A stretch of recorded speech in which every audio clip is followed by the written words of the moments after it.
Alright, hello. I am going to walk through today a tutorial on how to set up a post-processing volume that will simulate the way water looks. Alright, hello. I am going. I have my laptop open here to monitor my stream quality since I am unfortunately stuck on one monitor for now. I'm going to go through how to do a post-processing volume that shows some of the effects that you would expect to see while you're underwater.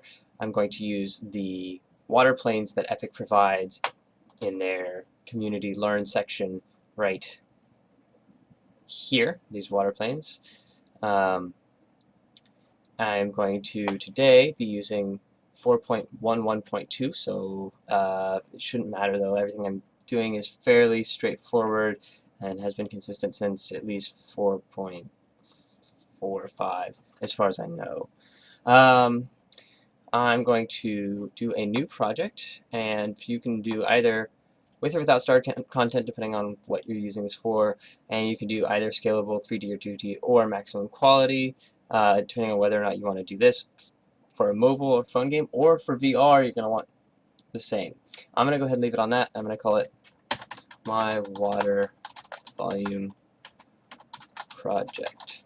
So just to talk a little bit about what is in scope and what isn't, I'm going to do the water volume. I'm going to do some bubbles in GIMP that can be emitted, and I am going to add the water planes as a surface, but I am not going to talk about how to do swimming animations, and I'm not going to talk about how to create a material to put in front of the viewport that might blur, like give a moving blurring effect. That'll be a static blur, and you'll see what I mean once I actually do it. So the way we want to start out is by actually putting some landscape down, and right now it's set to some absurdly high number, so we want to bring that down to like maybe 7 by 7, and we'll go ahead and leave it at 8 by 8 just so we have plenty of space to work in. And we're going to go ahead and create that landscape. Once we go ahead and create that landscape, we are going to want to bring the brush size way down, and if you hold shift, well, if you click, it raises little hills. We can have some hills over here. That's great. And if you click shift, it will lower. So we're going to go ahead and create a basin for our volume to sit in and for the water plane to cover. And once we have this divot that's going to be our pond, make it a little bit bigger just for the heck of it, we can get going. So it looks like my stream health is not as optimal as I would like, and I am sorry if there's any problems. I'm also sorry if anybody that looks like the one person watching has already seen this stream. I have recorded this probably 7 or 8 times, and invariably something goes wrong. Trying to keep a better eye on my audio this time, because last time my Vive turned on, and when I turned it off, it killed the audio. And I'm not sure why that happened, but I'm going to keep a good eye on it this time. So if you keep checking, that's why. I want to run through this pretty quickly, so let's get started into the post-processing volume. You'll go ahead and click into your Place tab here and look for post-processing volume, or you can find it in the volume section of this tab, alphabetically ordered for your convenience down here. Now, post-processing volume is just a volume that affects the video output after the primary rendering passes by the engine. So this is going to be things that pretty much only affect the pixels that you see. So you can do blurring effects or colorization, you can do sort of camera filters, you can even add like graininess and stuff like that. What you can't do is change the way that the physics works, the geometry works. You can't change any collisions, anything like that that would be handled in the game. This is purely a visual effect. Something to note is that post-processing volumes can be enabled or disabled, and they can be given priority.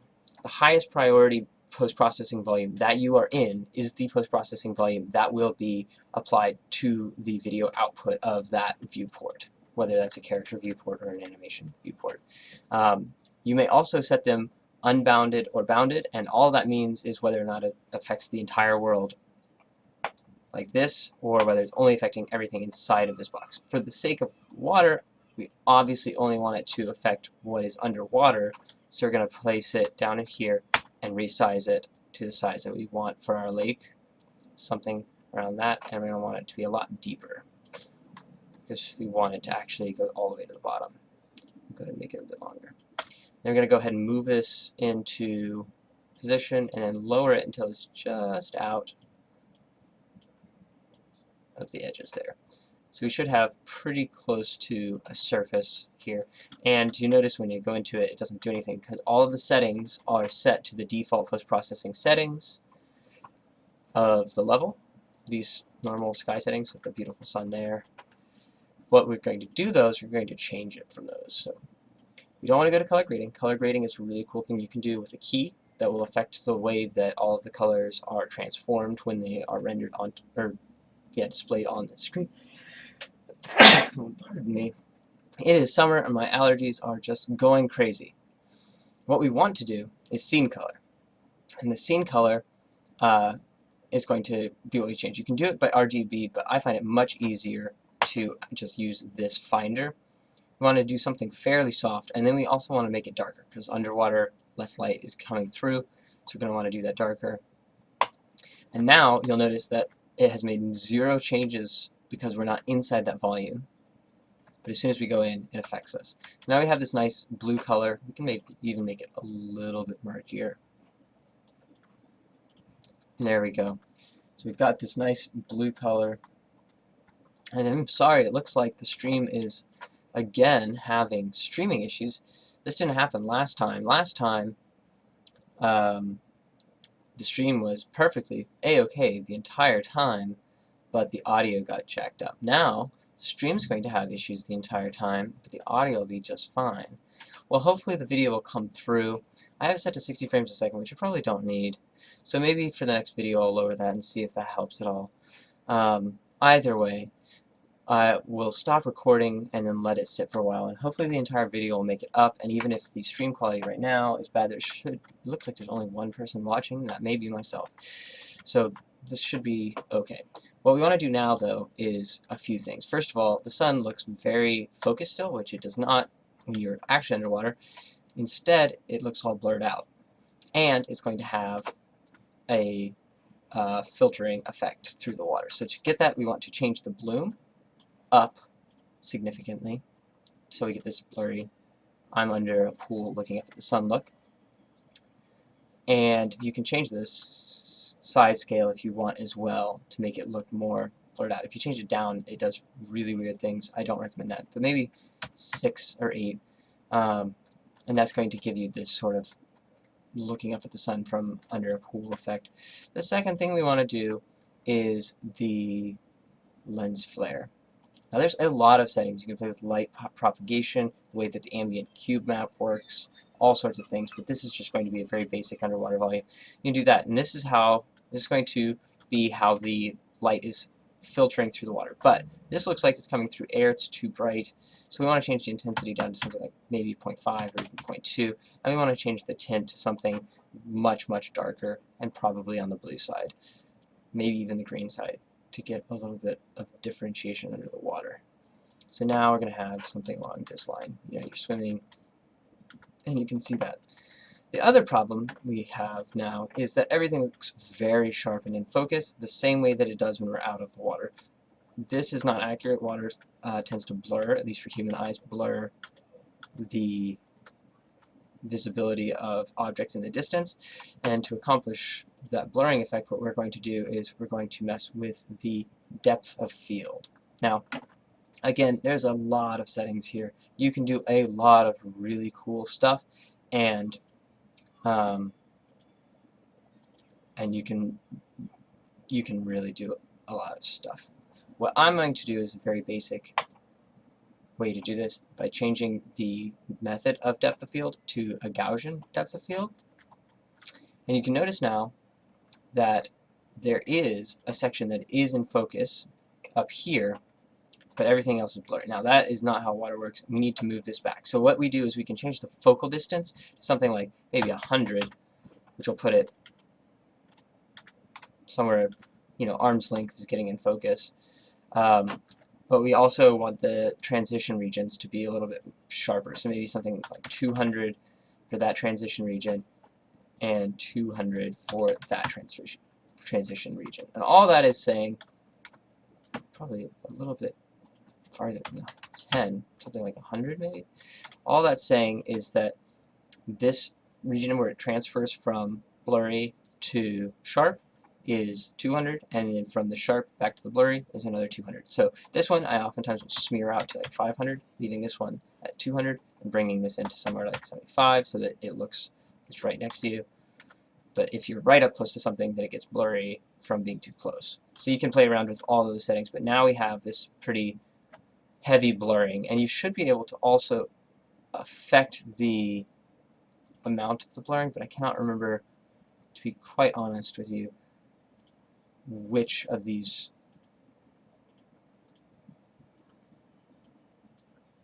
I don't remember which of these actually affects that. So you will have to play around. But this is the basic blurring effect that I want to accomplish. The water also still seems to be very bright. So I'm going to go ahead and come back up to this scene color and bring this down even further into this brackish range. Maybe not quite that far. Something along these lines. So yeah, now we've got this water that we're swimming around in. Can make it a little bit darker color too. Something like this. There we go. So now we've got this. What we want to do now is have some sort of surface on it to delineate between being above the water and splashing down below it. So what I'll do is go over to this, and I've already downloaded the water planes. So I'm going to go ahead and add this to the project. And this is going to be my water volume project, add project, and that shouldn't take but a half a second. And there they are. What you're going to want to do is go to the translucent one. You can also use the ocean or lake one, but they are opaque, and usually if you're having a game, if you have a game where you're going to be diving in and out of water and you actually want to be able to swim around and see stuff underwater, you want to be able to see through the water to begin with, so I'm going to use the translucent one. And I'm just going to click this on and then set it somewhere along here. And now we need to get it lined up with the actual volume, or pretty close to it. Actually, it looks pretty close already. You want to get the surface pretty close to lined up with the surface of this water plane, or the surface of the water plane lined up with the top surface of the volume. Now we're going to have a problem where, oh, look at that, it's blurring and getting colorful. I'm not even in the water yet. That's a problem. So what we want to do is actually select the volume, if I can. I already have it selected. And we want to change, not in settings, but just below, the blend radius to something like 25, much smaller than the 100 that it's set at naturally. And then if we come up here, that doesn't happen nearly as much. And you can play around with how that happens in your game individually. And just change the snap to 1 and lower this a little bit so that I'll be getting colorful pretty much as I can. The majority of my screen is under. I want to be colorful, and then just once the majority of my screen is out, I want to be getting pretty crisp. There we go. So now we've got this water that if you go under it is all blurry, and it's just awfully empty water. You can add some foliage on the ground, you can add landscape materials if you would like, but it is awfully empty. So one thing that is oftentimes good to do is, and audio is still good. We're uploading very slowly right now. I'm not sure why. I wonder if there's anything sucking up my internet. It doesn't look like it, but the other thing you can do is go in. I have GIMP here.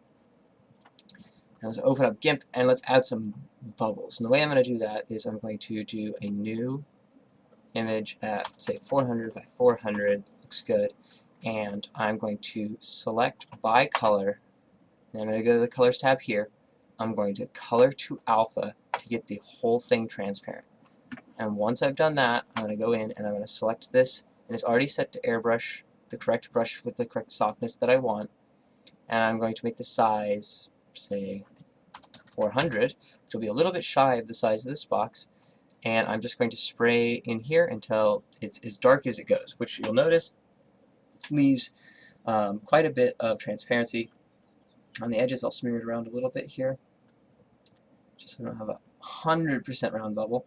Once we get that, what we're going to want to do is erase, but we want to erase at something like the size of 320, and not in the middle, which would give us this effect, which is a perfect sphere lighting from all sides, but slightly offset it so that we end up with something like this. Looks like more light is coming in from over here than over here, and that's still going to give us a nice bubble look. We're going to export as bubble, and this is probably going to overwrite, and it's going to warn me because I already did this and the stream failed. So when I do this, it's going to, there we go. I guess it didn't ask me about whether or not I wanted to overwrite. What we're going to do now is, I'll go ahead and leave that open in case I need to get back to it. Audio's still going, and we're now pushing up at a fair rate. We're going to come in here, and we're going to back all the way out to content, add a new folder for my assets, add a folder. You don't need to add all these folders. Materials, and in the materials folder that I just created, I'm going to import from the desktop this bubble PNG. Once it's in here, I'm going to go ahead and create a material. Don't create a sprite, even though we're going to make a sprite emitter from it. I don't know if I said that. That's how we're going to do this. We're going to make a sprite emitter. Create a material. And what we need to do in the material is drive this alpha into, I believe it's opacity, and change the surface type, or sorry, the blend mode to translucent. That's right, yeah. So that'll give us, if you look on it on a square here, it looks even bubbly. That's actually complete optical illusion. There's no 3D-ness to this at all. So that is what's creating that effect, and that's what we want. We want it to look like a bubble. We're going to now back one level out and create a new folder that is emitters, and create a new particle system. We'll call this bubble emitter. I don't know if I'm spelling emitter right or not. That's not my field. Spelling is not what I studied. So we're going to make the bubble material be the primary material for this. Okay, let's go ahead and see. Can we see them yet? There they are.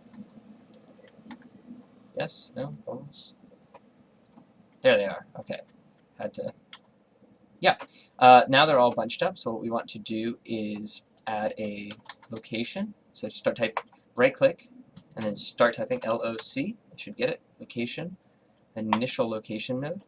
And on this, you're going to dive down into this distribution here, start location, distribution, and then you want to give it a range of, I'll do 300 one way, 300 the other way, 50 up, and then minus 300 back that way, minus 300 back the other way, and 50 down.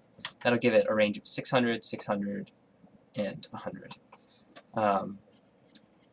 The other thing I like to change is the initial velocity is already randomized to give these a little bit of a back and forth. I like to go in here and up that to, say, 20, 20, leave that at 100, minus 20, minus 20, and then leave that at 50. And that'll give us a little bit of a range.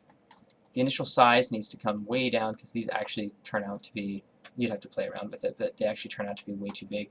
So I like to go 5, 5, 5, and then up here we want to do something like 15, 15, and 15. Now it's important that you lock the axes, because if you don't, you're going to get a whole bunch of bubbles that are like oblong and strange shapes and who knows what else weird looking things you're going to get. So now I've got all these bubbles and they are just disappearing way too fast, so we want to change the lifetime up. And we're going to distribute this over, say, 3 seconds and 10 seconds. There we go, look at that. Bubbles. And now we can add, well, we'll add one out here so you can see what it looks like. There you go. That's what the bubbles look like. Not great, not terrible. If you want them to look brighter, especially if you want them to look brighter underwater, you can go to the material, material, and you can drive this or some like derivative value of this into emissive color.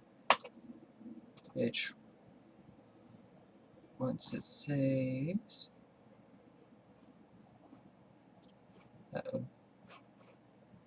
we'll make these like significantly brighter. Some people like that. They don't cast light into your level even if they are emissive, but they will glow in a dark scene. So that's something to keep in mind. I don't know as to whether or not you want to actually do that. Let's go ahead and move this guy to underwater. And we'll notice immediately a problem that crops up is that even once we put him underwater here, let's put it sort of in the middle. See, that's that glowing that I'm talking about that you may or may not like. Very pretty effect, but you may or may not want to do that. Look, the bubbles are rising up through the surface of the water, and for that we have another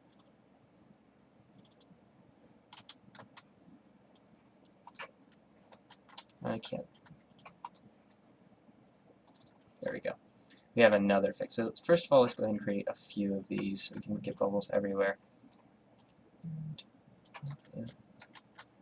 Nice, very, very bubbly pond here. Something is definitely rotting at the bottom. Maybe a mammoth. Play too much Skyrim. Okay. So now we've got all these bubbles coming up above the water. To fix that, we want to do a couple things. So first of all, we're going to go to Content, we're going to go to the Water Plane, and back in to the blueprint here. We're going to open it, select the surface that's being used here, and then in this, we're going to do Simulate Hit Events. So simulation generates hit events. Compile it and exit. We should be done there. We're going to dive back to Content, My Assets, Emitters, and in this emitter, we're going to right-click, start typing collision, click on collision, and on this, we're going to do a kill event on collision types. And I'm going to add a few here just because we want our bubbles to pop for a few things. We want them to pop on world static, we want them to pop on world dynamic, and we probably want them to pop on ponds and physics bodies as well. Because if you have a square, a block, or something that is rolling into the pond, you don't want the bubbles to be passing through it. So this should kill them on those events. And now, you'll notice there aren't any bubbles surfacing above the water. But we come down in here, and there's bubbles everywhere. Bubbles for days. Now, you'll get this effect too, where you can see them out of the water. That is going to be largely, you're going to have to play with the bounding boxes, and you can change the range in which you can see them, so you may want to change it so that you can't see the emitter unless you're, like, you can set the bounding box to be, like, just over, like, at the surface of the water, so that here I'm outside of the bounding box, and these emitters will be entirely invisible, and then once I go under, splash, all these bubbles are visible. That is all I have for now. I'm trying to keep it short because I've done this so many times and it's failed out. You can also add terrain to make this look better. Obviously, these squares are really unattractive. But I hope that that has helped everybody. Notice also that they're coming up a little bit. You can fix this by adding an invisible plane under it that is of a custom collision type that nothing else interacts with, but that on the collision event in the emitter, you can actually, once you create the custom collision type and you put that object on it, you can select that custom collision type from here, and it will cause these to cause a kill event a few, inches, meters, yards, however far from the surface you want them to stop. So that is a suggestion that I have to prevent this sort of slight overlap that we're getting where it takes a second or so before they actually delete and you end up with them not looking like bubbles on the surface. So that is it today, ladies, gents, and everybody else. We are going to wrap this up. Later today, I'm going to do a tutorial on how to create gravity that is not using the Unreal Engine gravity, so that you can do gravity in a direction that is not up or down. Unreal Engine gravity is set on a 1 to -1 or more, but basically positive or negative scale, and it goes up and down, and that's all you can do. If you want it to do anything else, you can do what I will show in a stream later today. Make it go in a direction, or do all sorts of loopy things. Gravitate towards an object, say, that's set in the level. But that is a different video for a different time. Hope you guys have enjoyed this and it's been helpful. Let me know if there's anything that you guys would like to see in a comment, and I can try and figure out how to do it and put it in a video. Otherwise, I will talk to you guys next time.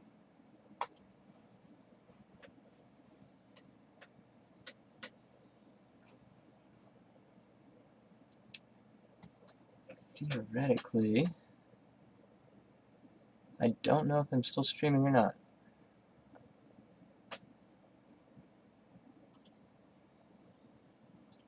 Stopped recording, but that might just be going to... See, new at this. Live, still running. I think this is still going. 1,000 apologies. I'll go ahead and stop the stream. I'm just worried that the rest of what's in the buffer is not going to get pushed up.